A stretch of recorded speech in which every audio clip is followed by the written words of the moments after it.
Emotional control. Do you feel that you manage your emotions effectively? Well, it seems like such an alien term because emotions are not really something that we can control, can we? After all, you seem to feel spontaneous joy or love or anger, and they don't seem to be things that can come directly under your control. So I'm going to cover some aspects of emotional control and management in a way that I think makes sense for the average human being. My name is Stuart Tan. If this is the first time you're on my channel, please click on the subscribe button and share this video with your friends. Now, I believe that there are 4 key elements in emotional control and management, and I think a lot of people don't realize that this is actually necessary, but I'd like to give a few ideas and illustrations along the way. When I was 13 years old, I attended a peer counseling program. It was one of the programs where, as a counselor in training, I needed to understand what facial expressions and their labels actually meant so that you can increase the sense of empathy between yourself and the person you're coaching, between yourself and the person that you're counseling.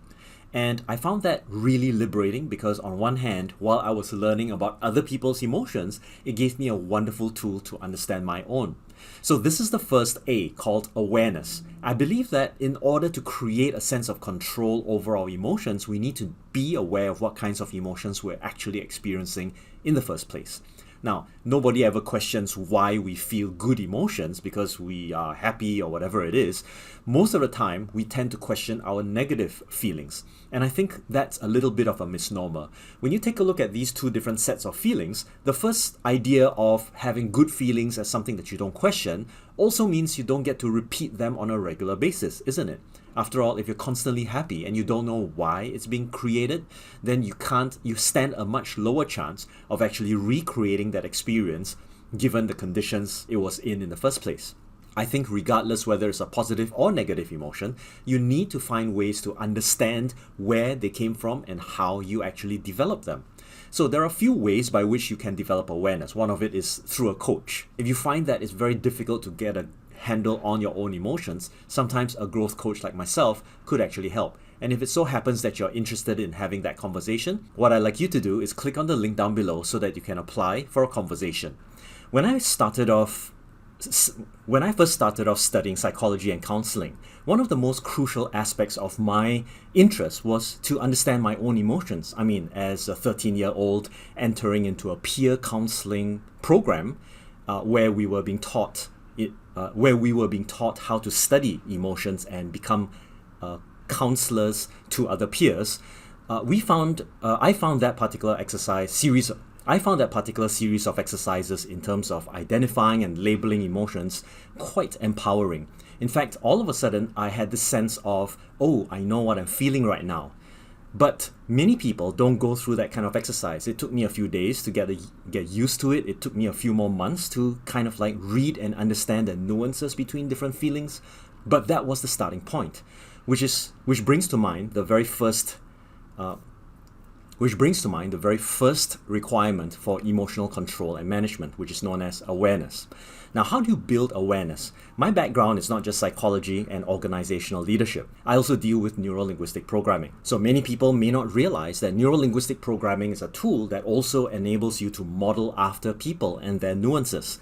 For example, if you notice the difference between a great chef and an average chef, you'll be able to tell what are the key differences that the great chef does that the average chef doesn't. That also applies to people who are managing their emotions. The great people in emotional management are able to gain some sense of awareness of their emotions in such a way that makes them calm down almost instantaneously. The other day, I was just on the Grab app ordering food. And what happened was that I didn't know that its GPS system would lock into the last location you're at if that app was open. And lo and behold, I was just over at my mom's place, which is not too far off, but it's an inconvenient walk away where Singaporeans are concerned, okay? So as a result of that, I ended up waiting for some food to come in and it never showed. And when the app indicated that the driver has already delivered, I got a little bit upset because it's like, you said that you deliver it, but you didn't deliver it. There must be something fishy going on. Little did I know that it was actually sent to the wrong address and there was nobody to receive that food. So I got a little bit upset. I was going, why are they doing this to me, and so on. And then I stopped for a moment and I said to myself, why do I have to react this way? What's going on here? And as a result, I decided to just go over to my mom's place, pick up the food that was left outside, and I'll just bring it home. Admittedly, I stayed in that state for a little bit too long. But isn't that true for most people? It's only when you're able to latch on to the meta question, why am I feeling this way? And I'd highly recommend that you start developing the sense of awareness by asking yourself why you're feeling a particular way at random moments in your day. It's possible for you to gain awareness in three main areas. Number one, is that awareness of that feeling a biological or somatic experience? In other words, after lunch, you might feel a little bit tired if you're just sitting down all day long. So that awareness is likely to get you some recognition that, oh, okay, this is how I respond after lunch. I got to get up and I need to move around. But there are some people who take that and then they go with the flow of that emotion rather than work with the flow of that emotion. What I mean is there's some people who just fall asleep and they're unconscious about the reaction of their body when it's after lunch, for example. The next part of awareness is to discover whether or not this experience is something that you have experienced in the past. And of course, the reason why you want to ask this question is to form up a pattern of behavior. After all, if it has happened many, many times in the past and you're not aware of it, then of course you're not going to be able to change your behaviors or let alone get to a place where it's more desirable. So let me give you a very clear example. I used to hop from one delivery app to another as long as that delivery app just disappointed me. So I have a 3 strikes and you're out kind of mentality. So if let's say you delivered if you delivered my pizza late, I'd say, okay, that's strike 1. If you delivered something else that I didn't order, that's strike 2. And if let's say the driver took off with my food and never showed up, that's strike 3, and I'm never going to use that app ever again. And then I move on to the next one and the next one after that. But the problem is really that I have to ask myself the fundamental question. Is this just a pattern of behavior where food apps are concerned? That sounds really frivolous, right? So I can actually trace this back to other kinds of relationships, not necessarily with apps or companies, but with individuals. So whenever people disappoint me, I kind of discard them and I don't interact with them ever again. And over a course of time, I've come to realize that becomes a pattern of my being. If let's say people also function in a 3 strikes and you're out kind of process, then I'm going to have very few friends. So I'm going to take a look at that pattern a little bit more in depth. Where's that feeling coming from? What's the belief pattern that is emerging from that? Because essentially, I'm operating on a belief. I'm operating on a set of expectations. And whether they're accurate or not is going to determine whether or not I continue to participate in this behavior. So notice that from a very small pattern that's happening in your behaviors, you can actually trace back some of them because they're just symptoms of a larger pattern of behavior. And if you can get down to that, you probably feel liberated from having to keep experiencing negative patterns of behavior all over again. Now, the most important question to be aware of is, where does this come from? And when I ask this question, it can come from 2 particular areas. The first one is to be aware that it can come from a historical past. That means somewhere along your life, something emotional happened, and that causes you to feel a particular way. Likewise, you might actually check and see whether it is socially motivated. In other words, you might be programmed by society to act in a particular way in order to get something. For example, you might want appreciation and you get very upset because people tend to come up to you and appreciate you for what you've done in order to calm you down. Now, I know that doesn't sound like a typical thing that people do, but it's more typical than you think. All right, so once you recognize that there are these boundaries of awareness, the next step is to accept that they exist. That, okay, this is just how I behave. It is not a mode of judgment where you start seeing that, oh, because it's socially motivated, other people are to blame and therefore I need to hunt them down or to give them a piece of my mind. No, that's not what I'm saying. Instead, you need to accept that, okay, this is the dynamic, because without doing that, you won't be able to change whatever is happening.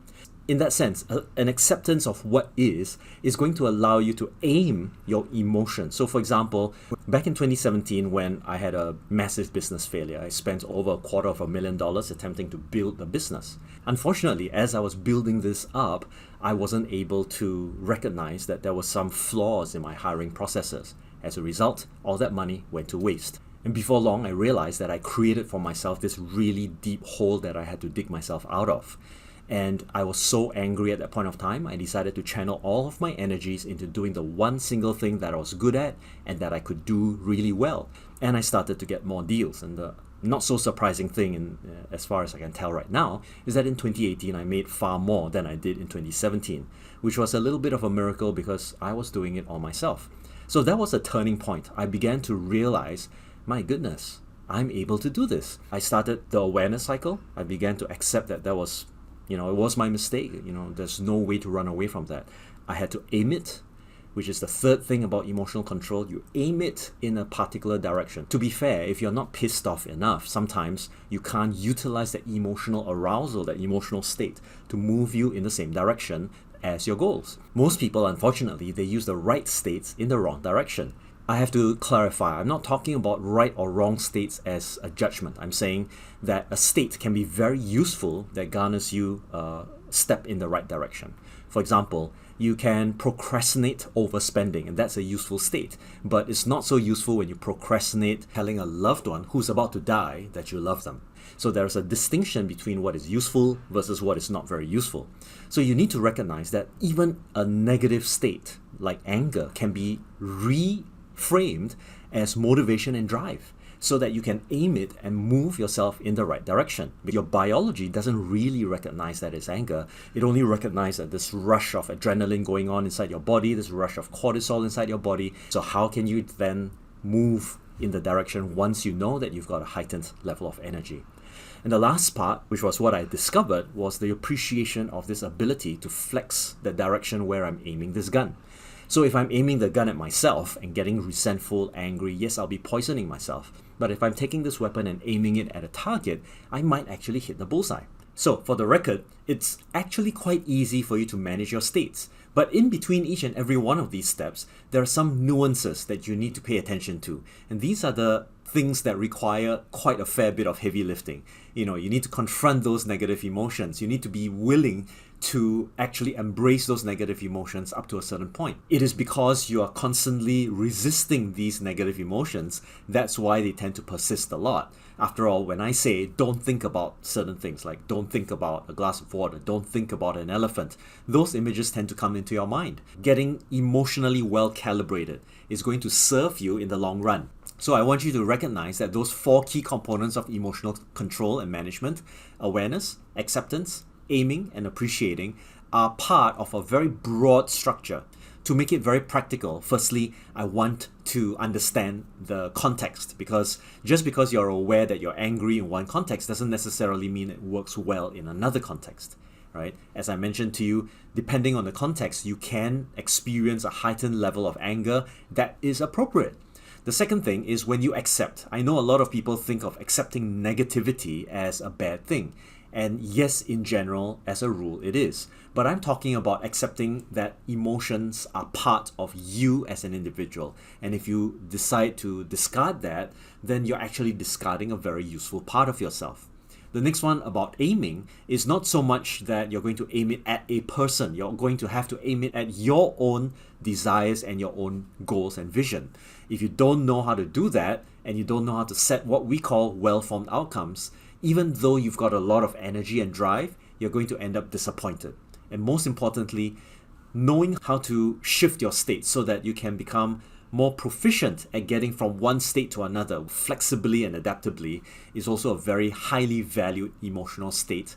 Knowing what's going on, accepting it as a fact, because you may not be able to change the circumstances, but you most certainly can adjust what's going on and aim it in a direction that you need, so that once you have made use of so-called negative heightened energy, you'll actually be able to appreciate yourself more. So ironically, these so-called negative states are not going to reduce your sense of self-worth. Instead, it's potentially going to help you to integrate and get in touch with the part of you that's not been seen, that's not been heard, that has not been acknowledged, and finally give it a space for proper use. Once again, this can be a very complex situation, but let me know what your thoughts are down below.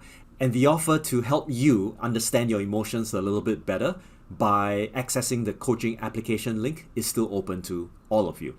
So what I'd like you to do is share, comment, like this video, and I will see you in the next one.